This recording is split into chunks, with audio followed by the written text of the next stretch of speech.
अस्सलाम वालेकुम नाज़रीन और प्रोग्राम में खुश आमदीद। नाज़रीन, आज खबरें ही खबरें हैं। और आखिर में आपको लंदन में हुई दो मुलाकातों का अहवाल देंगे। बहुत बड़ी खबर है उसमें। और अपोजिशन की जो तहरीक अदम एतमाद है, उसके हवाले से आप यूँ समझें कि वो खबर मेक और ब्रेक का रोल अदा कर सकती है। नाज़रीन, आज दिन का आगाज़ ही बहुत तेज़ रफ्तारी से हुआ।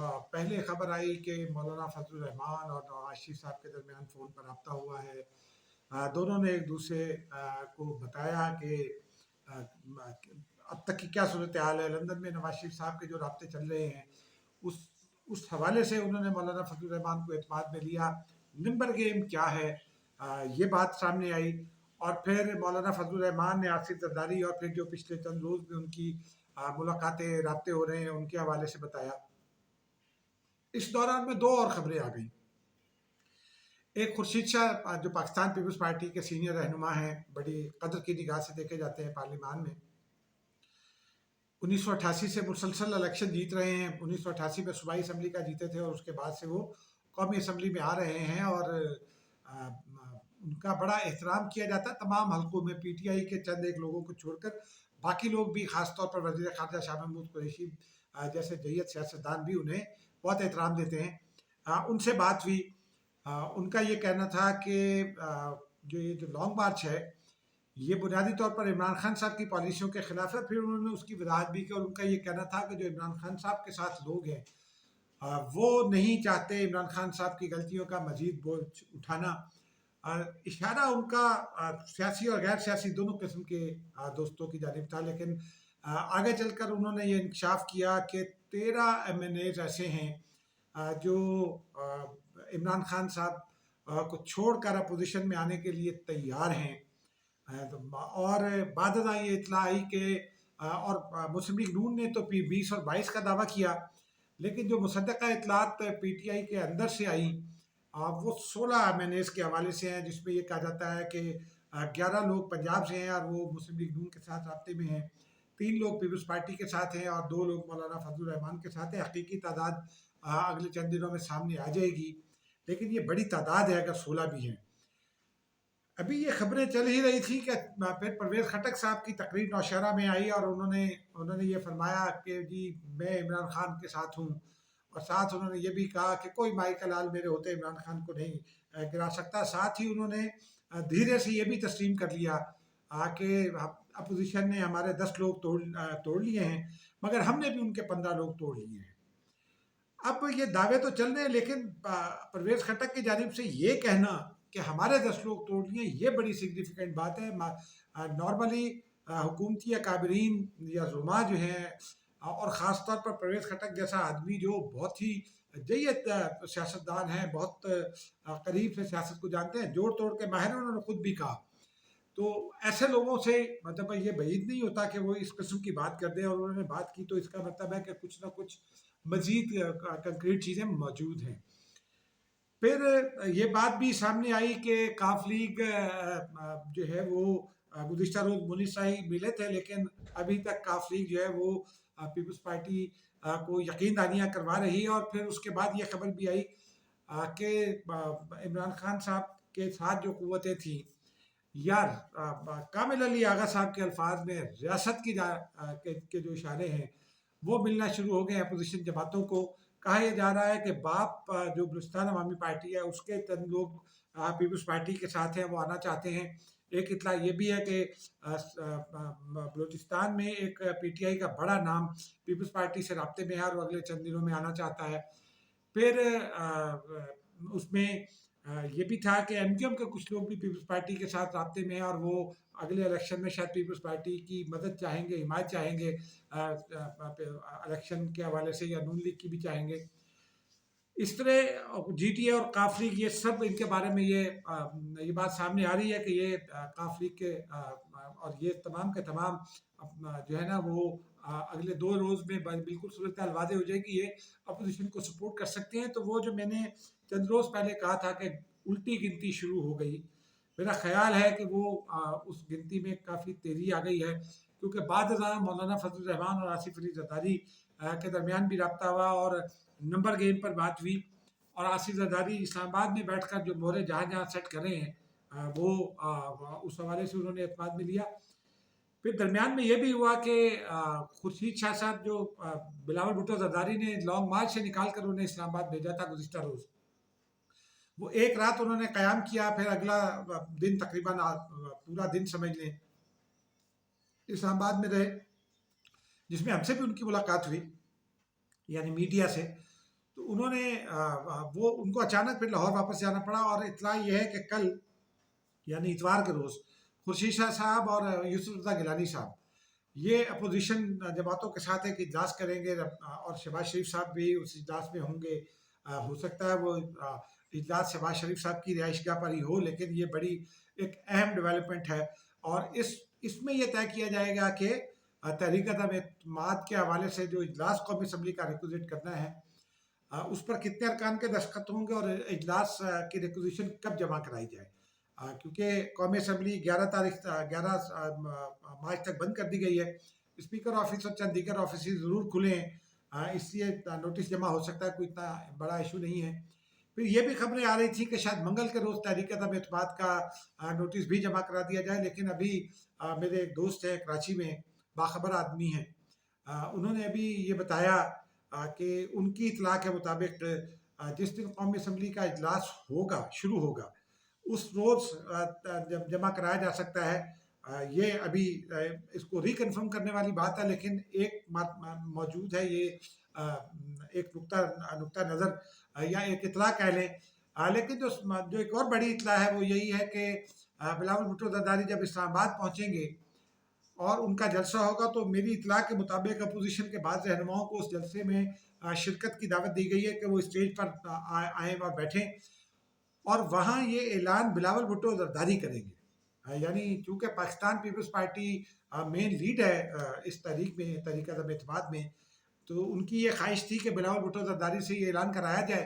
नवाज शरीफ साहब ने भी इतलात के मुताबिक और शहबाज शरीफ साहब ने भी इस बात को तस्लीम कर लिया है। कल इसके ऊपर मज़ीद डेलिब्रेशन हो जाएगी। ये आज की तमाम बड़ी डेवलपमेंट्स थी और इस दौरान में फिर एक और बड़ी खबर आ गई अचानक। सलीम साफ़ी साहब ने कॉलम में एक इशारा दिया था, हम दिन भर से उसकी तलाश में थे और उसके बाद अचानक ये इत्तला आई कि नदीम अफजल चंद कल सुबह पीपल्स पार्टी में शमूलियत इख्तियार कर रहे हैं। उसके बाद हमने कोशिश की नदीम अफजल चंद साहब से बात करने की, मेरे एक कोलीग हैं इकराम जोया, उनकी बात हो गई, मेरी बात ना हो सकी लेकिन उनकी बात मेरी मौजूदगी में हो गई। नदीम अफजल चंद साहब जो हैं वो उन्होंने इस बात की तस्दीक कर दी कि बिलावल भुट्टो जरदारी नाश्ते के लिए उनके घर आ रहे हैं। हमने ये खबर ब्रेक की अपने चैनल पर, उसके बाद बाकी चैनल्स ने भी इसको फॉलो किया कि बिलावल भुट्टो जरदारी साहब जाएंगे जौहर टाउन में नदीम अफजल चंद की जो रिहाइशगाह है उस पर, और उसके बाद फिर मामला होगा। लेकिन इसमें एक बड़ी अहम बात और भी है कि नदीम अफजल चंद की फैमिली में इस मामले पर इख्तलाफ है। उनके जो भाई हैं गुलरेज, वो MP हैं PTI के टिकट पर, वसीम नहीं जीत सके थे, लेकिन ये दोनों भाई इस वक्त PTI नहीं छोड़ना चाहते और इसी बात पर फैमिली में इख्तलाफ है। नदीम अफजल चंद साहब के जो मामू हैं वो उनका ताल्लुक हफ्साबाद से है और हफ्साबाद के साथ एक और जिला जहाँ से उनका ताल्लुक है मंडी बहाउद्दीन। तो ये कहा जा रहा है कि वो नदीम अफजल चंद के साथ हैं। फिर मेरी शादिया मनी साहिबा से बात हुई, उन्होंने इस बात की तस्दीक की कि नदीम अफजल चंद साहब तो आ रहे हैं लेकिन कुछ और लोग भी आ रहे हैं और वो कल शायद नासिर बाग का जो जलसा है उसमें या कंटेनर पर आकर शमूलियत का ऐलान करें, लेकिन अभी ये मामला तय हो रहे हैं। पाकिस्तान पीपल्स पार्टी के बहुत सारे लोगों से मैंने पूछा, नाम वो कह रहे थे कि अभी तशख़ीसबाब नहीं किए जा सकते, नहीं बताए जा सकते, लेकिन ये बात मुख्तलिफ लोग तस्दीक कर रहे हैं इस बात की कि लोग पीपल्स पार्टी को ज्वाइन कर रहे हैं। अगले दिनों में खैबर पख्तूनख्वा से भी कुछ ज्वाइनिंग्स की इतलात आ सकती हैं पाकिस्तान पीपल्स पार्टी में। तो हवा भी एक चल पड़ी है और गिनती भी उल्टी शुरू हो चुकी है। लेकिन इस दौरान में ये भी खबर ब्रेक की हमारे दोस्त हैं आदिल वड़ाइच, उन्होंने कि वज़ीर-ए-आज़म जो कल BLC और रिहाड़ी में जलसा करेंगे वो तहरीक-ए-एतमाद के हवाले से जो बैकग्राउंड की इंफॉर्मेशन है जिसको वो साजिश करार देते हैं उससे आवाम को आगाह करेंगे। अब देखिए कि वो क्या कहते हैं, क्या गुफ्तगू करते हैं, क्या इंकशाफात करते हैं।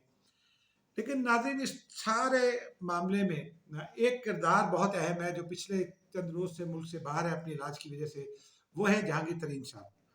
इतलात ये है कि गुज़िश्ता 2 रोज़ में जहांगीर तरीन साहब की 2 मुलाकातें हुई हैं। एक मुलाकात आज हुई और एक मुलाकात गुज़िश्ता रोज़ हुई है। गुज़िश्ता रोज़ जो मुलाकात हुई मेरी इतलात के मुताबिक वो एक हॉस्पिटल में हुई जहाँ इवेंचुअली आप कह लें कोइंसिडेंस कह लें कि जहांगीर तरीन साहब भी उसी उसमें चेकअप कराने गए हैं और नवाज शरीफ साहब भी अपने दिल के डॉक्टर को वहीं जाकर चेकअप कराते हैं। दोनों की कल उसी हॉस्पिटल में और फिर उसके बाद उसकी उसी फैसिलिटी में मुलाकात हुई। डेढ़ डेढ़ 2 घंटे तक ये मुलाकात जारी रही। इसहाक डार और चंद और लोग उसमें शामिल थे। उसमें फ्यूचर के हवाले से भी जहांगीर तरीन साहब ने बात की। जहांगीर तरीन साहब का मेरी इतलात के मुताबिक अभी हो सकता है इसके कॉन्ट्रेरी कुछ इतलात और मजीद आए कि जहांगीर तरीन साहब इस हक में थे कि स्पीकर कौमी असम्बली के खिलाफ पहले तरीक़त एतमाद लाई जाए। उनका ये ख्याल है कि लोग आसानी से वोट भी दे देंगे और इमरान खान साहब कमज़ोर होंगे। अगर स्पीकर निकल जाते हैं तो इमरान खान साहब का कोई जवाब नहीं है। मियाँ साहब ने तरीक़त एतमाद के हवाले से उनको ये मशवरा दिया कि वो जब इस्लामाबाद जाएँ या लंदन में रहकर आसिफ जरदारी साहब से बात कर सकते हैं, क्योंकि मियाँ साहब का ये कहना था कि आसिफ अली जरदारी इस मामले के इंचार्ज है और सारी लीड वो कर रहे हैं। लोधरा में 2018 में कैसे टिकटें तकसीम होंगी, जहांगीर तरीन का ये मौक़िफ़ है कि ये फैसला उन्हें करने दें नून लीग। मियाँ साहब ने इस पर भी अभी कोई यकीनदानी नहीं कराई। लाहौर से उन्होंने एक टिकट मांगी है, मौजूदा एक वफाकी वज़ीर हैं, लेकिन उनके बारे में इत्तला यही है कि वो भी नाराज़ हैं और शायद अगले दिनों में वो पीटीआई छोड़कर जहांगीर तरीन का ग्रुप ज्वाइन करें। जहांगीर तरीन साहब 50 आदमी लाना चाहते हैं कौमी असम्बली के जो अरकान हैं, उसमें 20-22 इस वक्त उनके साथ हैं इतलात के मुताबिक, और बाकी वो चाहते हैं कि तोड़ लिए जाएँ। उनके हवाले से उनकी कुछ शराइत थी जिस पर अभी बाद में बात होगी। आज 1 टू 1 मुलाकात हुई और ज़ाहिर सी बात है 1 टू 1 मुलाकात के बाद नवाज शरीफ साहब अपने करीबी साथियों से कोई गुफ्तगू करेंगे, जिसके बाद ही बात बाहर आएगी। लेकिन ये मुलाकातें जारी हैं। एक और मुलाकात उनकी कल मुतवक्के है। यही कहा जा रहा है कि हो सकता है कल और परसों की मुलाकातों में चीज़ें फाइनली तय पा जाएँ। अब क्या तय पाता है ये तो पता नहीं, लेकिन गालिब इम्कान इस बात का है और ये बहुत ही गालिब इम्कान है कि जहांगीर तरीन साहब ये इस वक्त जब तहरीक-ए-क़यादत एतमाद आ रही है, उनका ग्रुप ये ने आज ये ऐलान किया है कि उनकी वापसी पर एक इजलास बुलाया जाएगा। उनके कुछ लोग उनके ग्रुप के शायद प्राइम मिनिस्टर साहब से भी मिलें, लेकिन मेरी इत्तला ये है कि उन्होंने 6 मार्च की माफ़ कीजिएगा आइंदा महीने की जो 6 तारीख है उसको उस पर उन्होंने वापसी के लिए अपनी टिकट बुक कराया है अप्रैल को। मार्च तो अब जारी है। अब देखिए कब आते हैं। इसका मतलब है कि 6 अप्रैल में अभी काफ़ी सारे दिन हैं, तो देखें वो कब तक आते हैं। लेकिन जहांगीर तरीन साहब गालिब इम्कान ये है कि वो पहले ऐलान नहीं करेंगे। खामोशी से उनका ग्रुप अपोजिशन को सपोर्ट करेगा और उसके बाद फिर मुस्तकबिल के हवाले से जो लाहेमाल होगा वो लाहौर में बैठकर वो शहबाज शरीफ साहब के साथ बैठकर, मुस्लिम लीग नून के साथ बैठकर और अहमद महमूद साहब को साथ बिठाकर वो उसका ऐलान करेंगे। उसके बाद फिर मुस्तकबिल में अगले इलेक्शन के हक़ाइक़ सामने आएँगे कि अगले इलेक्शन में क्या स्ट्रेटजी है अपोजिशन की। नाज़रीन, अब तक आपके लिए इतना ही। मुझे इजाज़त दीजिए। खुदा हाफ़िज़। मिलते हैं किसी और वीडियो में।